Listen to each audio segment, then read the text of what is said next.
Welcome to Flink Forward Asia 2024. Welcome back, ladies and gentlemen. Next, we will discuss about how to bridge to Apache Flink, presenting by Mr. Leonard Xu as Flink PMC member and committer Flink CDC lead Alibaba Cloud. Please put your hand together. Make some noise for Mr. Leonard Xu. Ini 100 kedengarannya 1000, aku suka. Please, the stage is yours. Hi, hello everyone. It's great to meet you here. The weather in Jakarta is hot, but the room is a little cold. My name is Leonard Xu, and I'm the Flink CDC and connector team leader at Alibaba Cloud. And I'm also the Flink PMC member and committer. I have worked for the Flink community for the past 5 years. Today, my session topic is about how to bridge to Flink. I think it's very useful for the for Flink starter. So, my session consists of 3 parts: Flink connector, Flink CDC, and as both Flink connector and Flink CDC project are open source project. So at the last part, I will introduce our community resource, community management, and community future plan. The Flink connector first part, I will introduce the connector API and how we design, how user can use this connector. There are 2 key concepts in Flink connector. Flink connector is the first way bridge to Flink. The 2 key concepts is source and sink. Maybe you have heard in this conference. The source means it is used to read or pull data from external system like Kafka, database, and Elasticsearch. And you can process this data in Flink. And finally, you will output or write the processed data to external system, and you will use the sink. So please just remember, a Flink connector consists of source and sink. And the Flink provides 2 layers API, Flink data stream API and SQL API. So I will introduce Flink data stream connector API firstly, and then introduce the Flink SQL connector API. This is a simple data stream connector example. Imagine that we want to build a Flink ETL pipeline. We read records from Kafka topic, and then we process in Flink. And finally, we write the processed data to downstream Elasticsearch. In our Java code, we can simply define a Kafka source, which is used to read the order from Kafka topic. And then we can process this order records from Kafka source. And we can do the filter, map, and key by according your requirements. And finally, we need to define our Elasticsearch sink, which is used to output the processed records to Elasticsearch. This is a simple data stream connector example. So how this data stream connector design? The first part is Flink's source API. There are 3 key abstractions. The first, the source split enumerator, and source rater. The split is a set of records. If you are a Kafka source, the split is a Kafka partition. If you are a file system source, the split can represent a HDFS file or file directory. And the split enumerator is used to discover this split. For example, the partition and the files in your HDFS. And the split enumerator also need to coordinate with other source readers. The source reader is responsible for reading records from external system. This is Flink source architecture. Please note the split enumerator is running on job manager because it needs to coordinate with the, all source readers. These source readers are running on task manager. Once the Flink job started, the source reader will request split from split enumerator. The enumerator will assign this split to source reader. Source reader will be responsible for reading records. And Flink also provides some advanced source. We call the hybrid source. Hybrid source is pretty useful for user cases that you want to read historical huge data from your file system, and then you want to switch the reading to Kafka topic, because Kafka topic always stores the real-time data, and the hybrid source can help you in this user case. Another concept in Flink connector is sync. Flink sync API is easier compared to Flink source API. There are two key components in Flink sync API, sync writer and sync committer. Just like their name, the sync writer is used to write data to external system. And the sync committer is optional.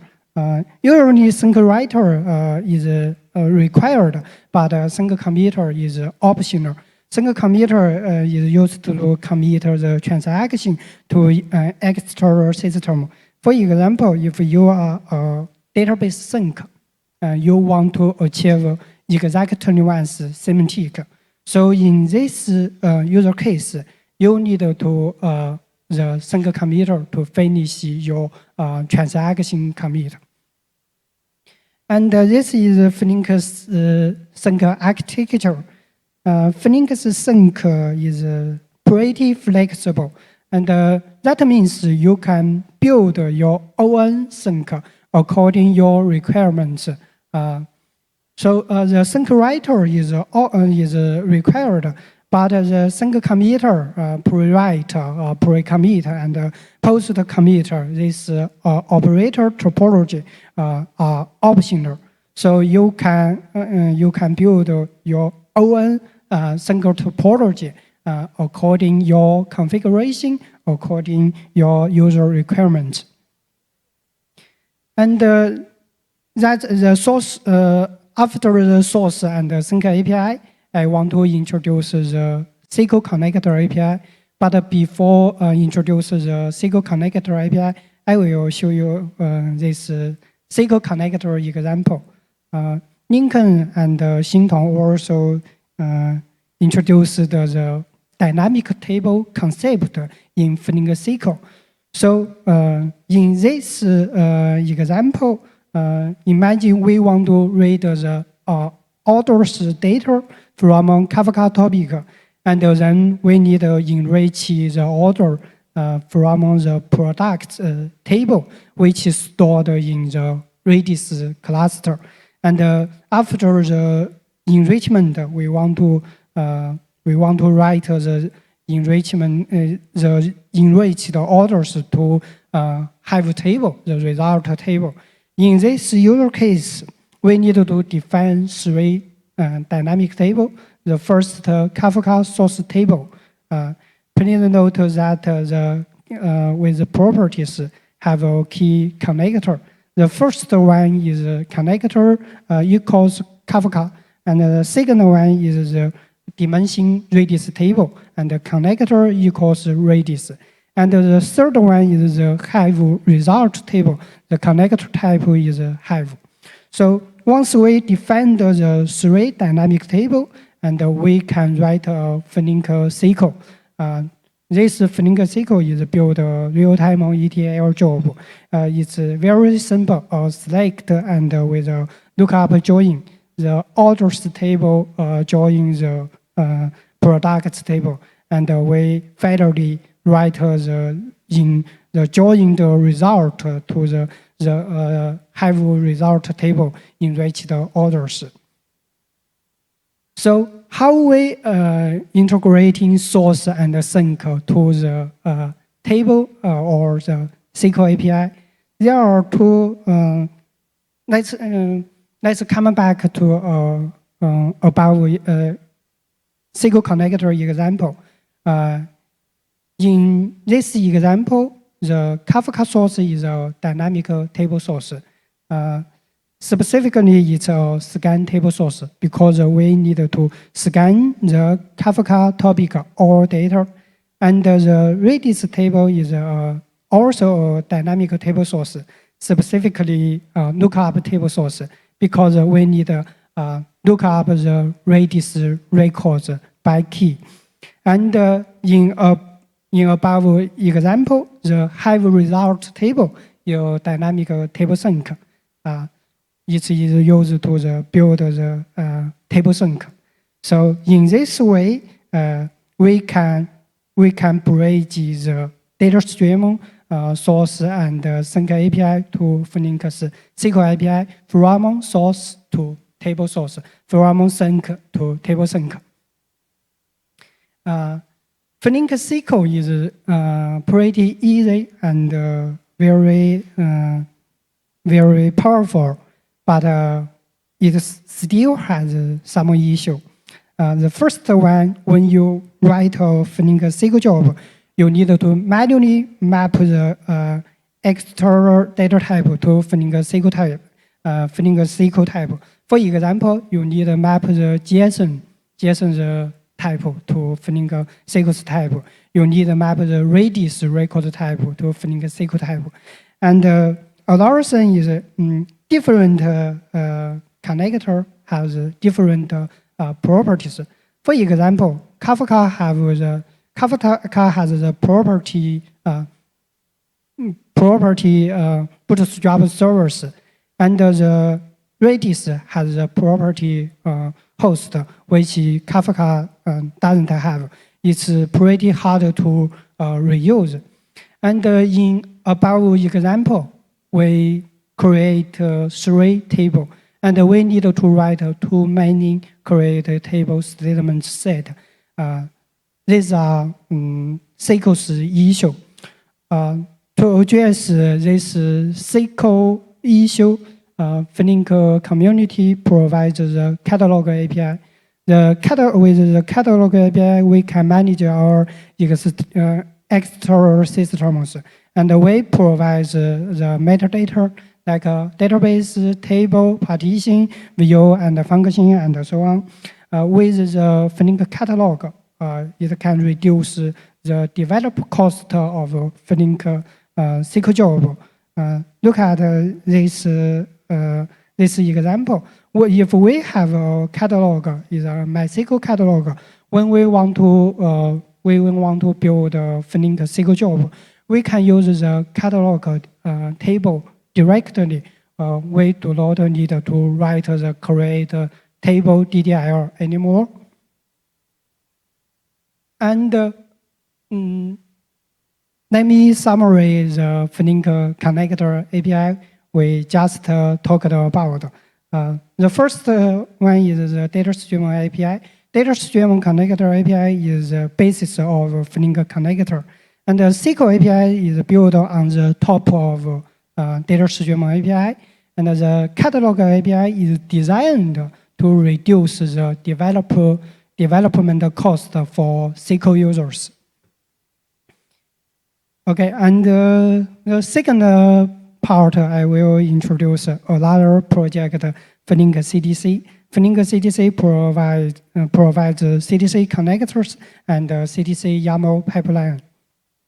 So what is Flink CDC? Flink CDC is another way bridge to Flink.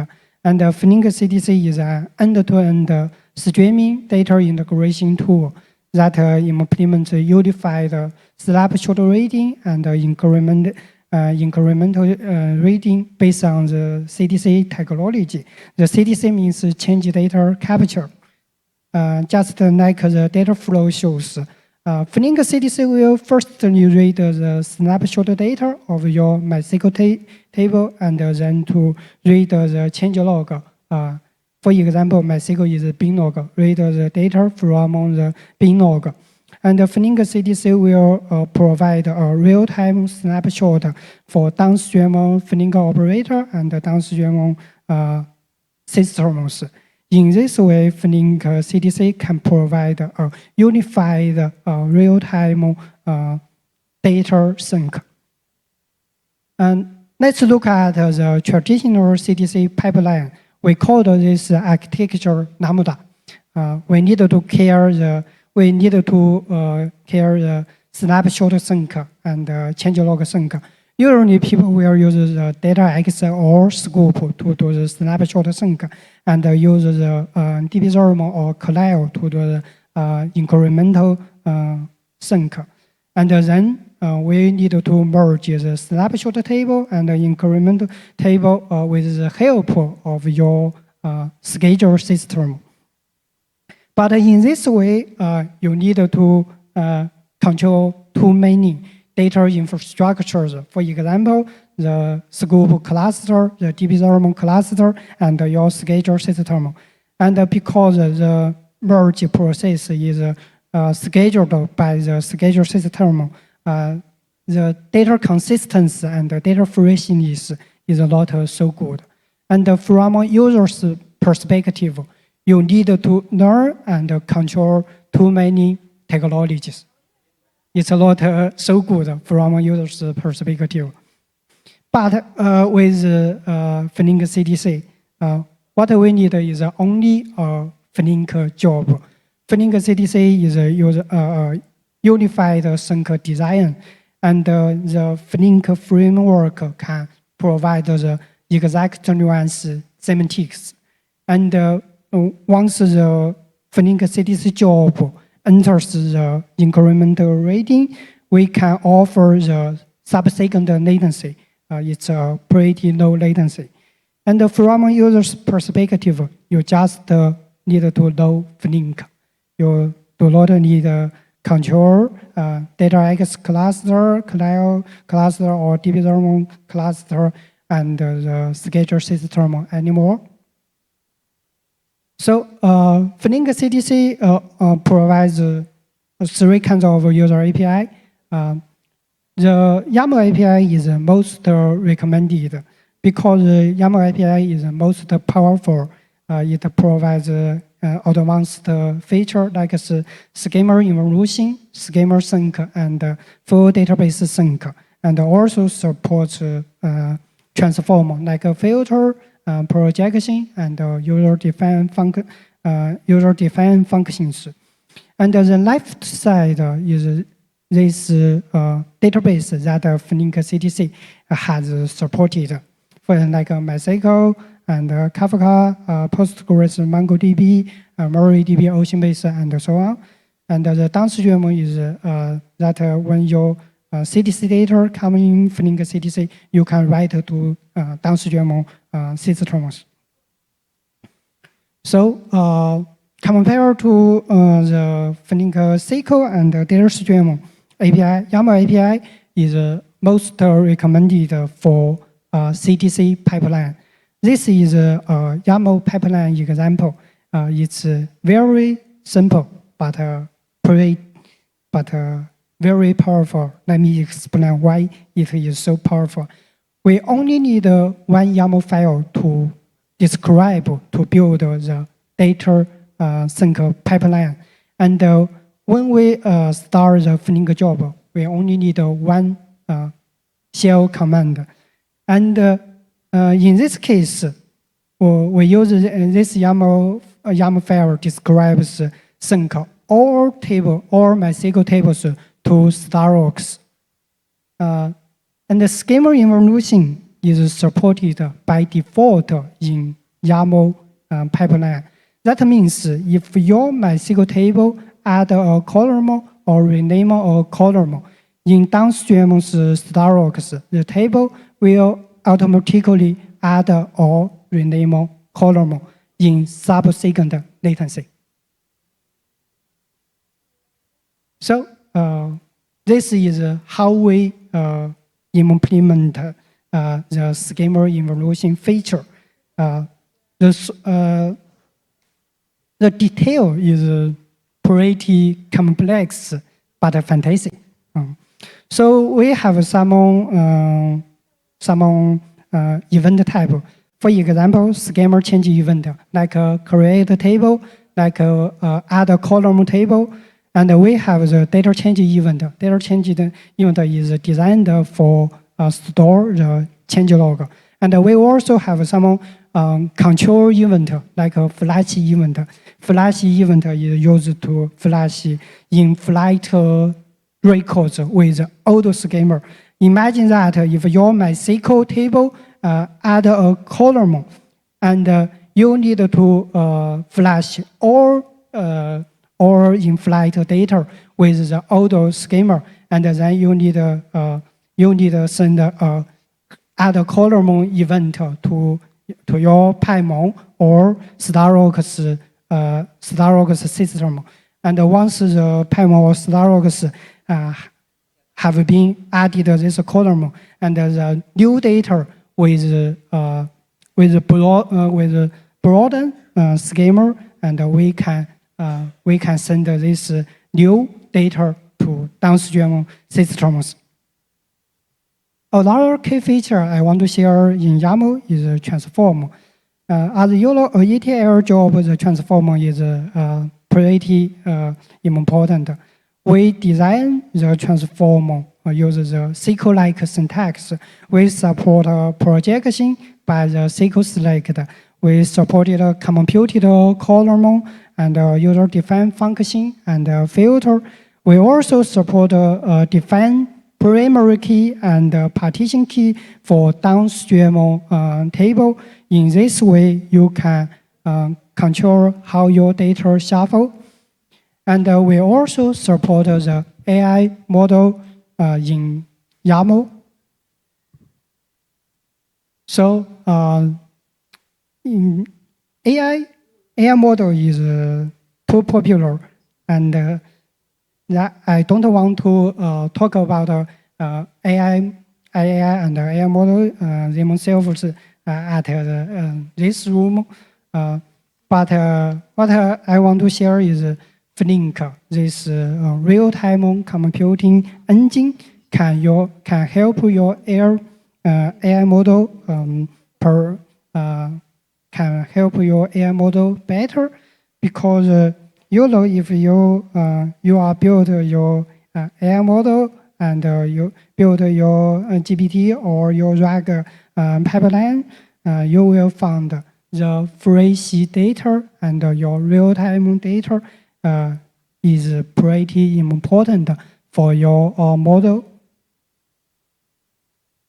And in fact, we have supported AI model in YAML. It's very simple. You only from user's perspective, you only need to define the model name and model the properties. Like this is OpenAI's embedding model. We call the name get embedding and the host and the key property. And after we can call the AI model in the transform.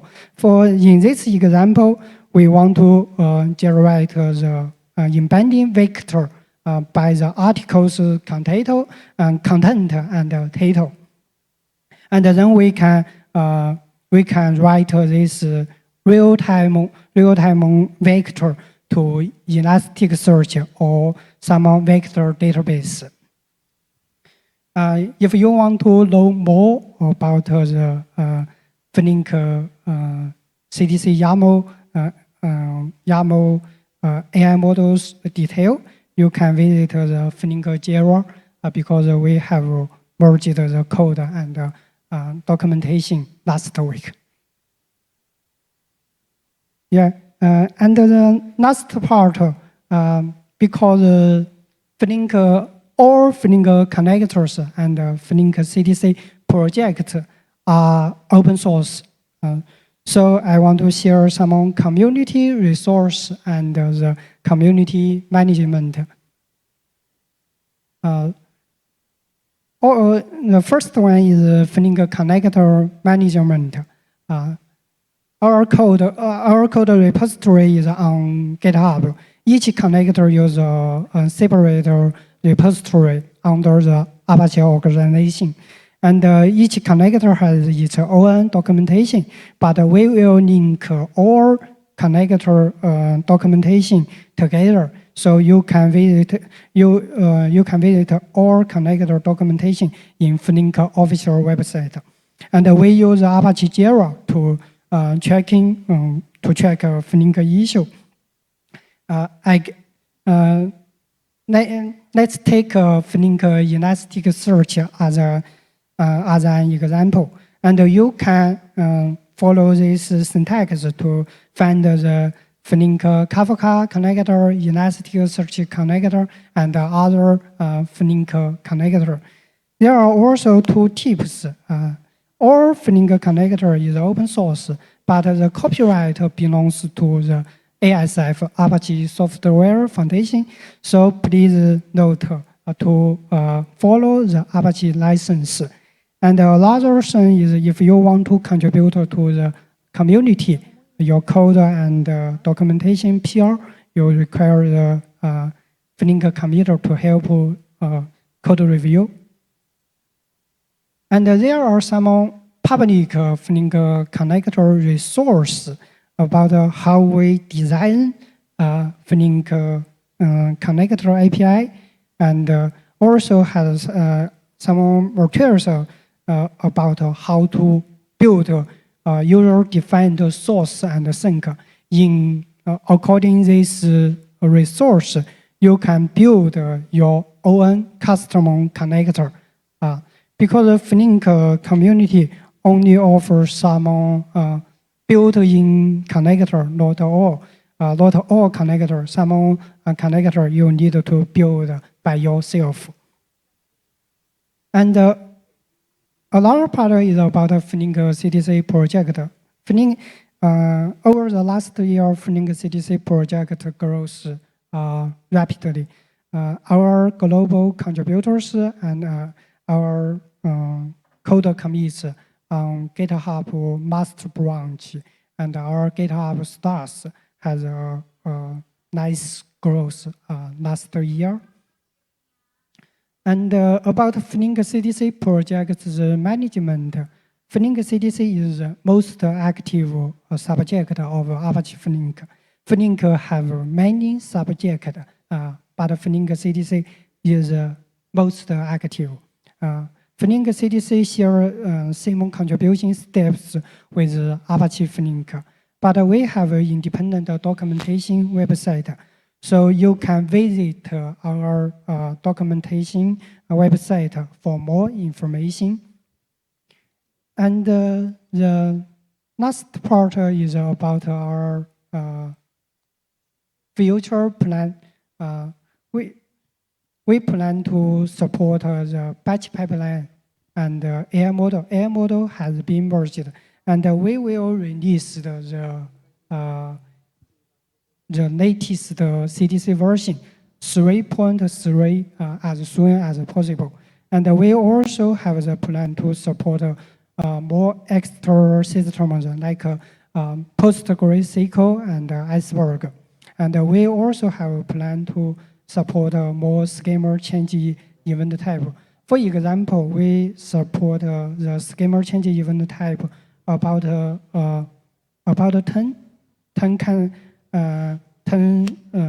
schema change types, but MySQL has roughly about 30 kinds of schema change types. And another aspect is stability in production. We want to support a configurable exception handle, and we want to be compatible with more Flink versions. We only support 3 kinds of Flink versions. We want to support more Flink versions. And we also have the plan to improve our test coverage. Yeah, that's about the Flink CDC future plan. Okay, that's all about my session. Thank you for your listening. Yeah. All right, is there any question for Mr. Leonard Xu? Any question? Yeah. We have 1 or 2 minutes. Yeah, we also have a gifts for them. Okay. Yeah? Don't have? Or maybe you have a quiz for them? Okay. Thank you. All right, thank you so much, Mr. Leonard Xu.